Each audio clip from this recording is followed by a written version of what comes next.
La siguiente clase se trata sobre la ecografía Doppler color del sistema carotidio vertebral extracraneal.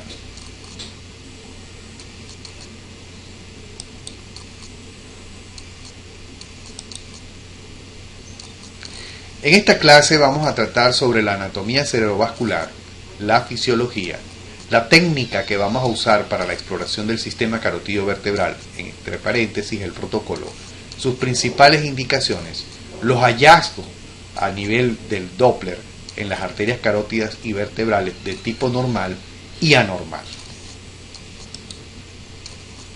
En la anatomía, en el lado derecho vamos a observar en primer lugar al tronco brachiocefálico, que se va a dividir en arteria subclavia derecha y en arteria carótida primitiva derecha. La misma se va a dividir en carótida interna derecha y externa derecha. De la subclavia derecha va a emerger la arteria vertebral. En el lado izquierdo, la carótida primitiva y la arteria subclavia salen independientes. De manera que lo normal es que en el lado derecho solo tengamos el tronco brachiocefálico y luego inmediatamente la salida de la carótida primitiva izquierda y después, finalmente, la salida de la arteria subclavia izquierda.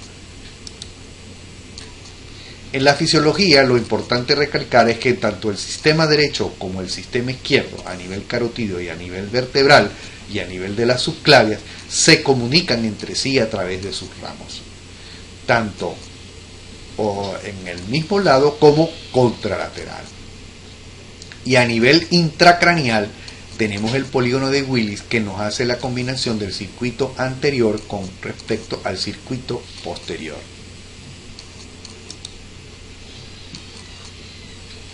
En la técnica del Doppler carotidio vamos a explicarlo progresivamente.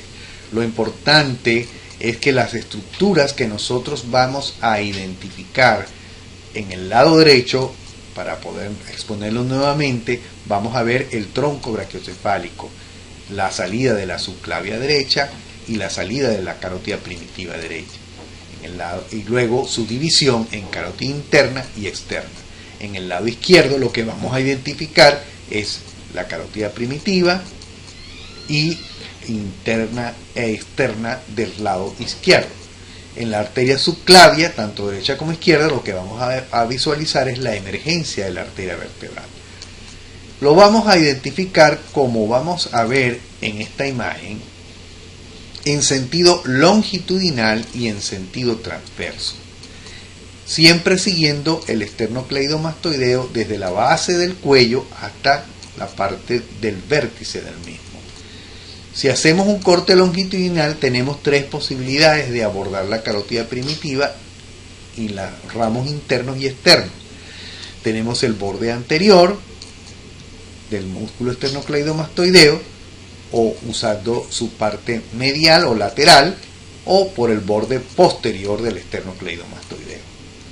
Para el corte transversal seguimos simple y llanamente el eje mayor del esternocleidomastoideo desde la base de la clavícula, la base del cuello, hasta el vértice.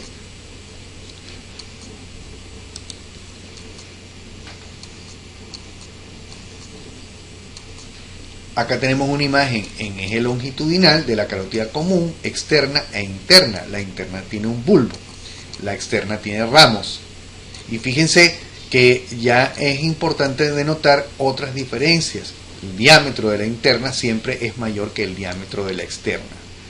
Entonces, recapitulando, tenemos que la interna la podemos reconocer por el bulbo, porque es de mayor diámetro que la externa, y la externa la reconocemos fundamentalmente por la salida de los ramos. Esto es en modo B.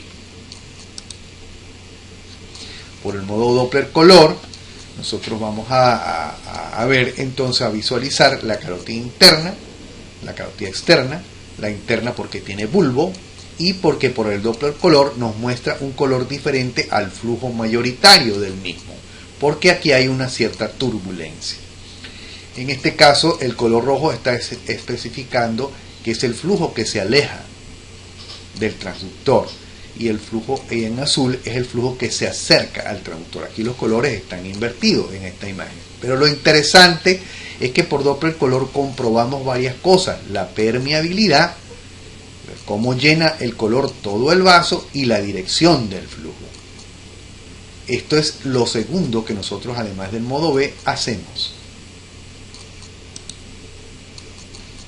En el modo B también podemos determinar la dimensión del vaso y exponer el grosor medio intimal, que en este caso llega a valores de máximos de hasta 0.85, y a partir de allí nosotros podemos determinar que los valores, cuando son mayores de 0.85, son valores patológicos, es decir, valores que nos hablan de crecimiento medio intimal.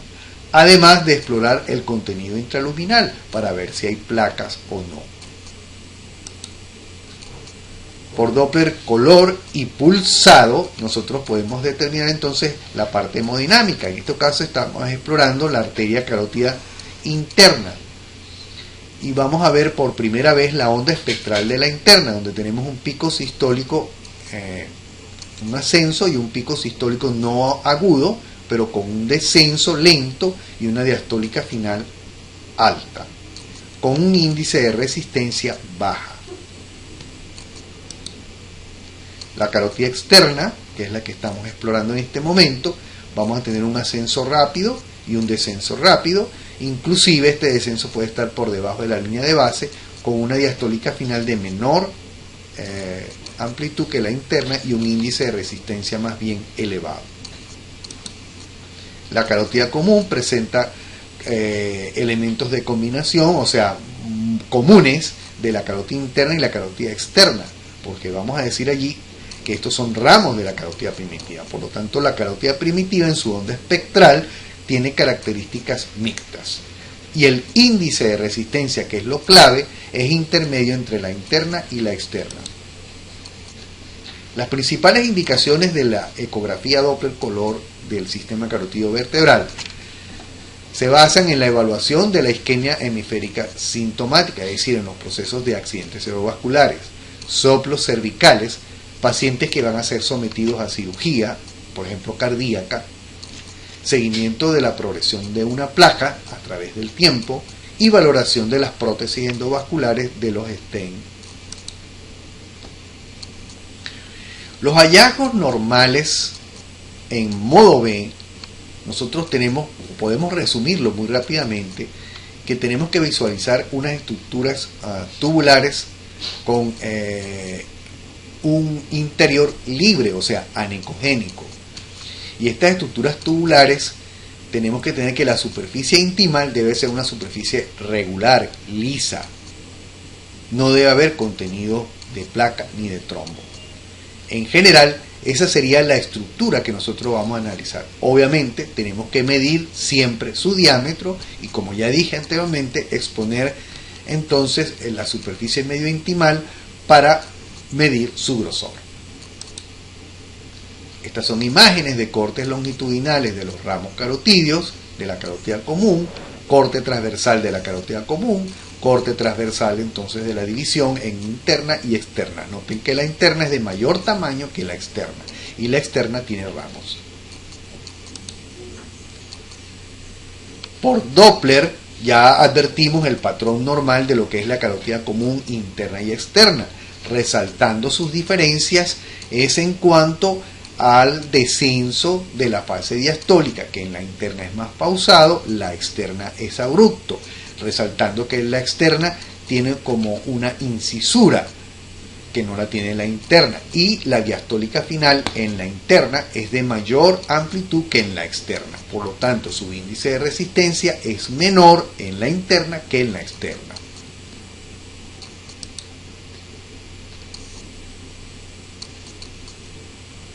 Sí es importante denotar que el índice de resistencia normal en el sistema carotídeo se encuentra entre 0,5 y 0,75. Aquí vemos las imágenes de los patrones normales por onda espectral de la interna en el ángulo superior derecho, de la externa en el ángulo inferior izquierdo, y en el superior izquierdo vemos la común. Fíjense que la diastólica final en la interna es más elevada que en la externa, y la común tiene un patrón intermedio.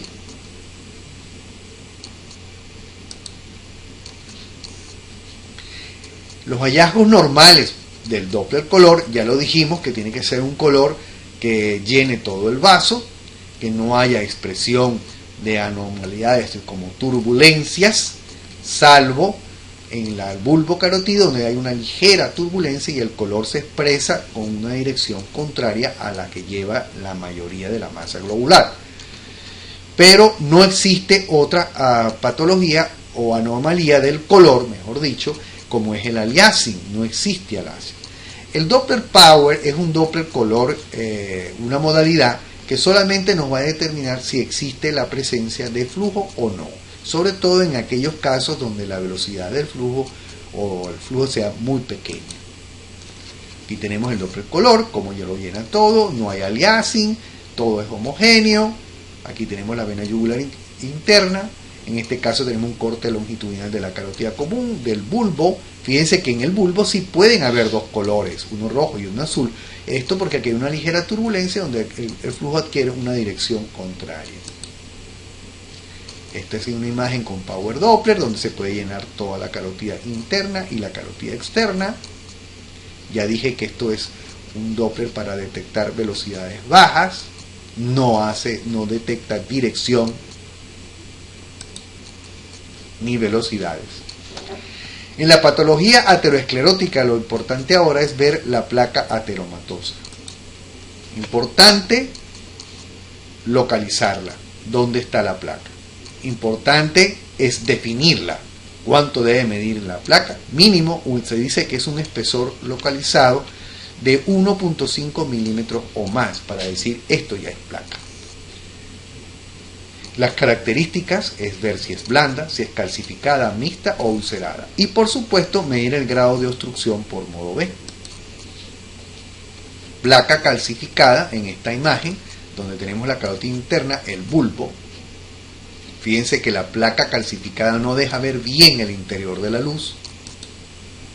Placa calcificada con túnel sónico a nivel del tercio distal de la carótida común y del bulbo. Fíjense las áreas de calcio muy importantes que nos dejan túnel sónico. Placas calcificadas a nivel del tercio distal de la común y del tercio proximal de la carótida interna con túnel sónico. Placa blanda, donde existe una solución de continuidad porque puede haber una lesión ulcerada, o sea que esto es una úlcera de una placa que está ubicada en la carótida interna. Entonces, lo importante es definir que los ecos de las placas blandas con respecto a las calcificadas es la intensidad de brillo, básicamente. La ulceración la diagnostica entonces la falta de continuidad. Es importante que al diagnosticar una úlcera estamos viendo una placa complicada, una placa que realmente pueda tener una hemorragia dentro, y esta ulceración es altamente embolígena, por lo tanto es la lesión, una de las lesiones más severas en cuanto a embolia.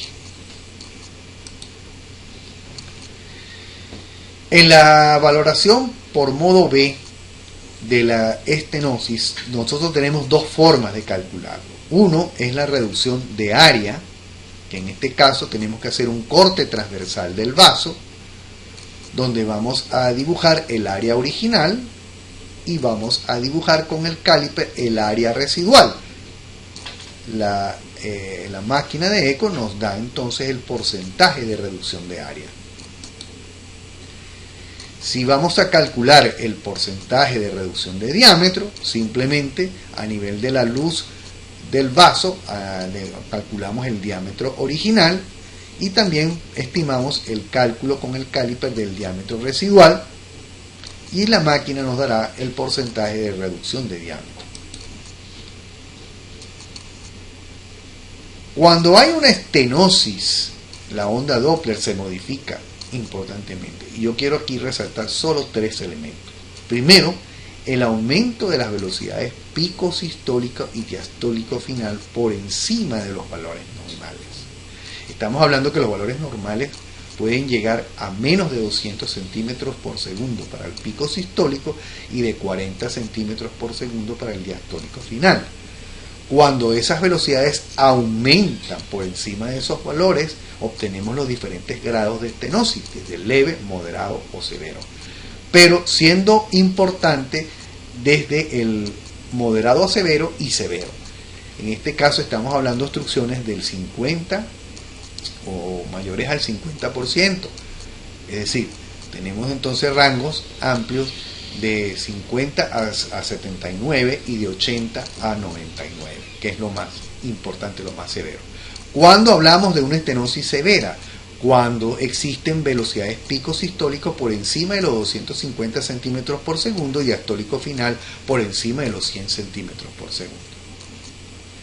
Además que la onda va a adquirir otras características, porque va a ser una onda ensanchada con pérdida de la ventana espectral, y por supuesto van a haber alteraciones hemodinámicas antes de la estenosis y después de la estenosis.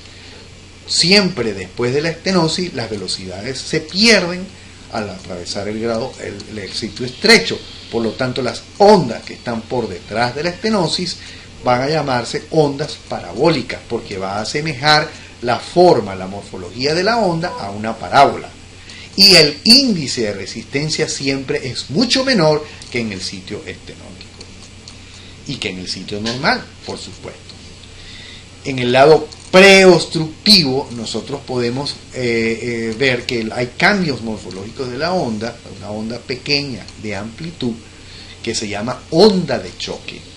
Pero esta onda de choque tiene la característica fundamental de tener un pico sistólico pequeño y una ausencia de diástole final, con índice de resistencia elevado. Es decir, que en las estenosis severas, para resumir, hay aumento de la velocidad pico sistólico y diastólico final por encima de 250 centímetros por segundo del sistólico y de 40 centímetros y de 100 centímetros por segundo en el diastólico final, con alteraciones pre y posobstructivas, pre y postestenóticas. Preestenóticas, ondas pequeñas de alta resistencia; postestenóticas, ondas pequeñas parabólicas de baja resistencia.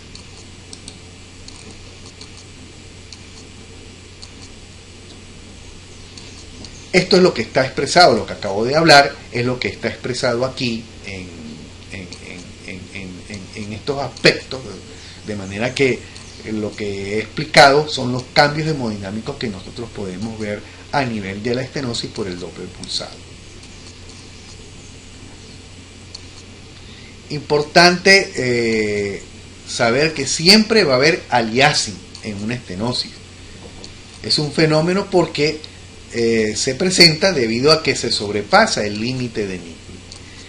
Entonces la onda crece o está por encima de la velocidad del glóbulo rojo, está por encima de la frecuencia Doppler normal que nosotros estamos explorando. Por lo tanto tenemos que adecuar esa frecuencia Doppler a la velocidad del glóbulo rojo para desaparecer el fenómeno de aliasing, que es lo que realmente no nos permite estimar las velocidades reales a las cuales está circulando un glóbulo rojo. Fíjense que aquí le estoy estimando unas velocidades normales para la arteria carótida de 125 centímetros por segundo, pero cuando todo eso se produce, una estenosis es muy importante, hay todos los cambios que ya les narré anteriormente. Si la obstrucción, vemos la placa, no pasa del 50%, los cambios en velocidades y cambios en morfología de las ondas, tanto en el sitio estrecho como en el sitio pre y post, realmente son menos sensibles y menos evidentes. Aquí tenemos una tabla que nos orienta entonces cuando hay aumento de los grados de velocidades, ¿verdad? Sobre todo rangos del 80 al 99 mayores de 250 y de diastólico final mayores de 100 son las estenosis más severas. En el grado moderado, por encima de 130 quiere decir que puede llegar a más de 200, por encima de 40 quiere decir que puede llegar a más de ese sector y puede llegar hasta cercano a 100. Son obstrucciones del 60 a 79. Todo lo demás produce pocos cambios, desde menor del 60%, pocos cambios en las velocidades. Otro índice importante a destacar es el índice de ratio o la razón entre el pico sistólico de la zona enferma o de la interna, en este caso si existe una estenosis de dicha arteria, sobre el pico sistólico entonces de la carótida común, que es lo que vemos acá en la relación de la fórmula. Si estas índices, las velocidades de la interna son mayores de 3.7 veces que la velocidad pico sistólica de la carótida común, también estamos hablando de estenosis severa del 80 al 99. Onda de estenosis a altas velocidades sistólica, pico, diastólica, no hay ventana, ensanchamiento espectral. El Doppler color nos demuestra un aliasing. Acá tenemos una onda de estenosis, lo mismo, un aliasing, alta sistólica, pico sistólico y diastólico final, no hay ventana, ensanchamiento espectral y al color hay aliasing. Si nosotros tuviéramos en cuenta esta onda, diríamos que esta es una onda de choque o de amortiguación, porque está cercana a una obstrucción. Es de pequeña amplitud y de índice de resistencia elevado. El Doppler color, lo esencial para dibujar, en este caso, una estenosis, es la aparición de aliasing, porque eso allí también, eso se va a expresar con múltiples matices de color. Eso se llama mosaico. Donde veamos un mosaico, ahí existe entonces estenosis.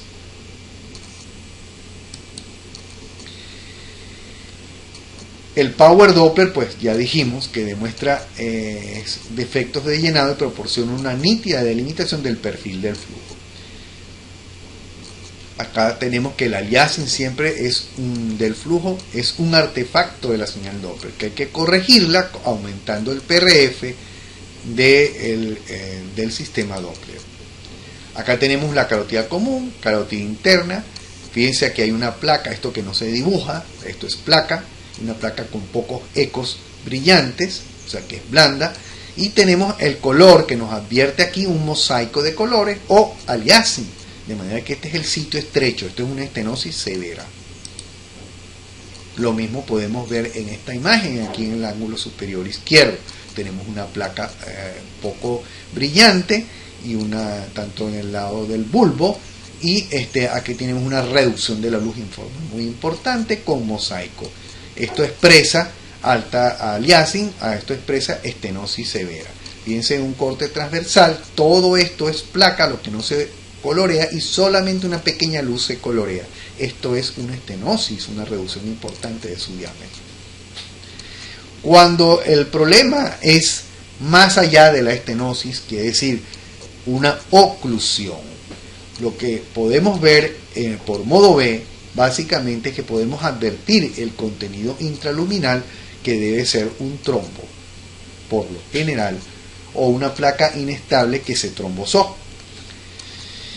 Esta oclusión puede advertirse por modo B, el material, o puede ser que no lo podamos advertir porque es muy hipoecoico y solamente nos lo demuestra el Doppler color.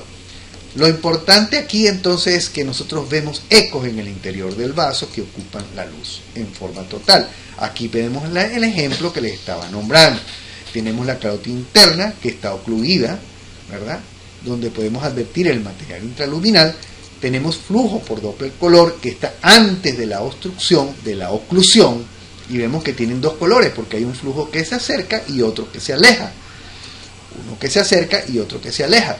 Eso significa que el flujo choca contra esa oclusión y se devuelve. Y fíjense que es un flujo de baja velocidad, porque son ondas amortiguadas también, tal como ocurre en el sector preestenótico, igual va a ocurrir en el sector ocluido.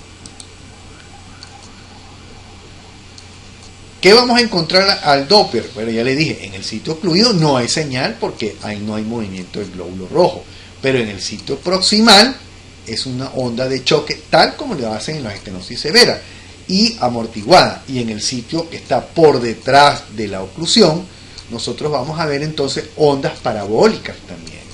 Ahora, los ramos adyacentes a los sitios obstruidos, como la carótida externa, supóngase que hay una oclusión de la carótida interna, la carótida externa sirve de vía para que todo el flujo que se devolvió, que no pudo pasar por la interna, se vaya entonces por la carótida externa, de manera que va a ser un vaso que va a recibir mucha sangre. Y esto va a tener una turbulencia del flujo, porque hay mayor cantidad de volumen de sangre circulando por un diámetro del vaso que está más reducido en comparación con la carótida interna.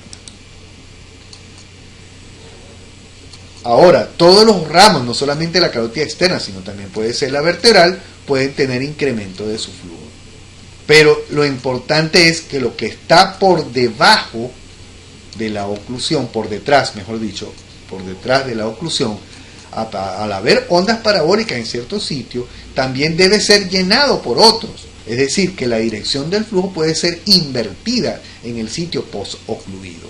Entonces, tenemos flujo invertido en el sitio posocluido de poca amplitud, de baja resistencia, ondas de choque en el sitio preocluido, aumento de flujo en los ramos que están adyacentes y ausencia de señal en el sitio ocluido. Acá tenemos ejemplo de oclusión de la interna, no hay señal, fíjense que aquí el Doppler color no revela nada, aquí no se pinta nada. En cambio aquí la común, antes de llegar a una oclusión, vean que son ondas de choque de alta resistencia. Esto es lo mismo que ya les expliqué anteriormente, no hay flujo en el sitio ocluido y todo se deriva de la carótida externa. Aquí tenemos oclusión de la interna, todo el flujo hacia la carótida externa, carótida interna ocluida, todo el flujo hacia la carótida externa.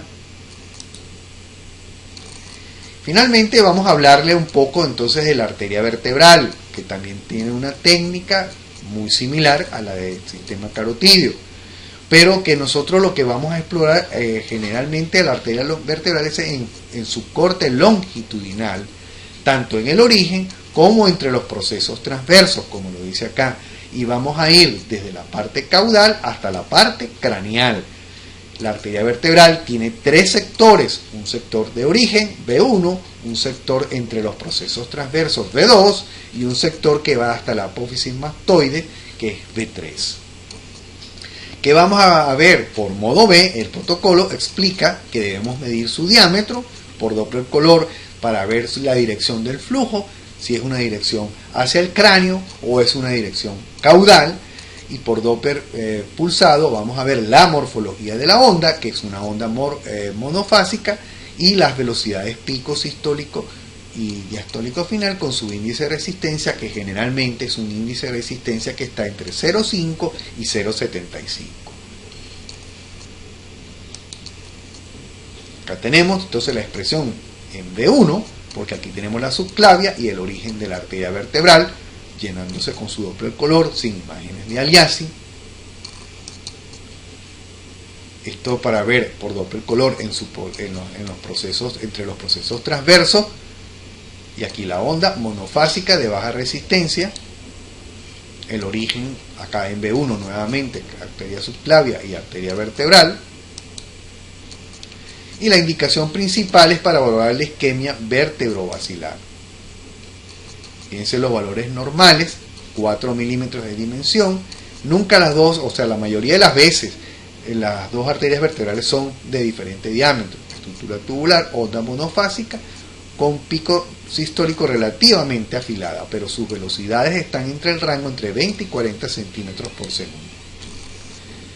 Las anomalías es porque no la visualices, agenesia, tamaño pequeño, hipoplasia, no hay flujo, oclusiones, velocidades aumentadas en los casos de estenosis o dirección anormal del flujo, en vez de ir hacia el cráneo va hacia las partes caudales, como sucede en el fenómeno de robo de subclavia por obstrucciones de la misma proximal.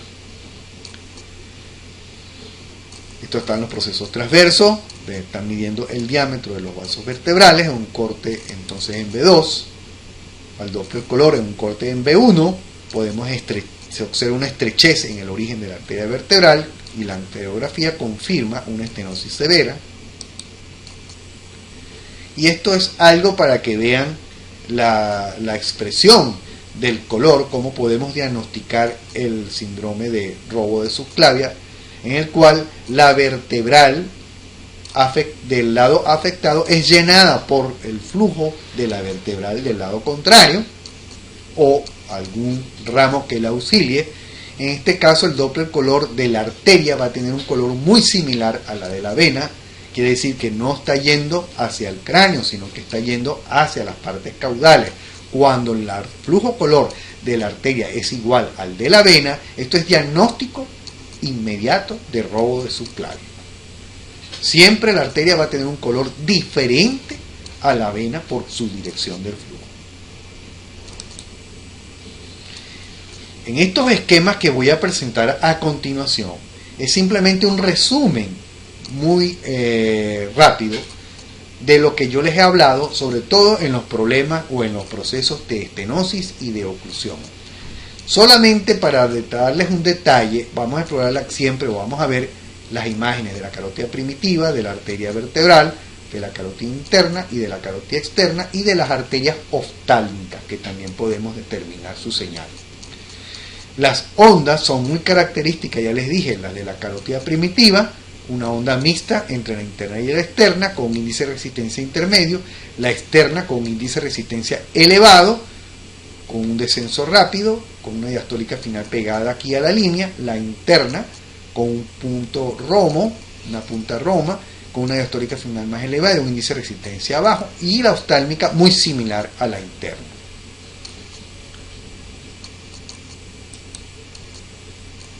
Si tenemos un primer problema, que es una estenosis a nivel del tronco brachiocefálico, en el sitio de la estenosis del tronco brachiocefálico vamos a encontrar aumento de las velocidades pico sistólico y diastólico final, onda ensanchada, porque es una onda estenosis, y ausencia de la ventana espectral.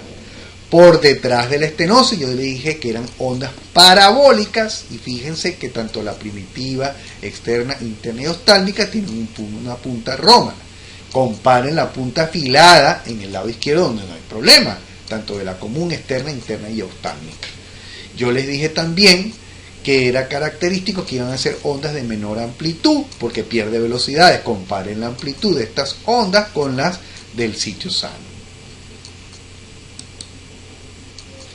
Ahora, si tenemos una oclusión, en este caso de la carótida primitiva, en el origen hacia la carótida primitiva vamos a ver ondas de choque, pero importante, en el sitio ocluido no hay señal.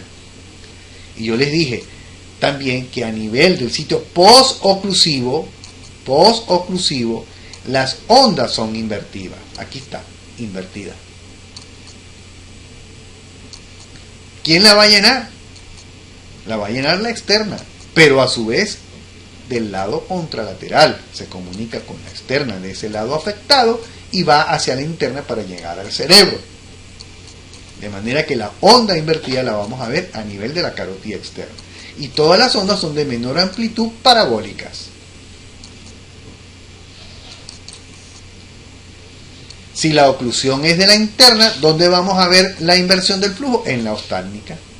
¿Dónde no va a haber señal? En la interna, que está ocluida. ¿Dónde vamos a ver evidencias de aumento de flujo? En la externa, que este es el vaso adyacente.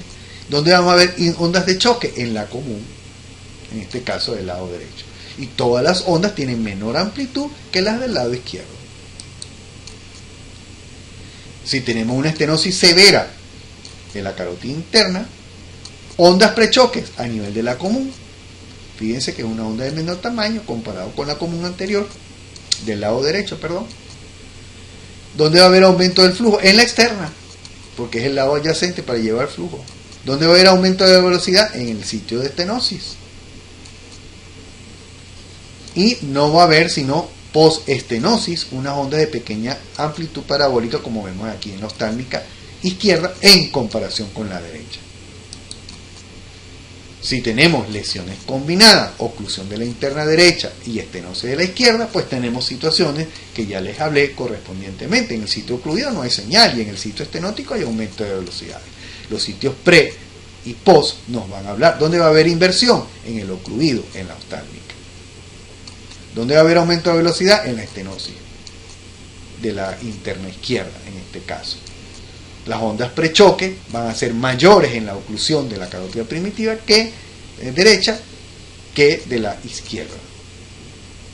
Esto nos habla entonces de oclusión de la interna derecha y estenosis de la interna izquierda.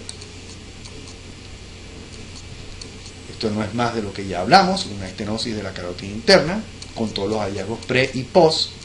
Dice que aquí se invirtió también el flujo de triglicéridos, pero se comportó como una oclusión. Claro, porque esto es una lesión subocluida. Más todavía. Bien, con esto finalizamos la clase de ecografía Doppler color del sistema carotidio vertebral. Muchas gracias.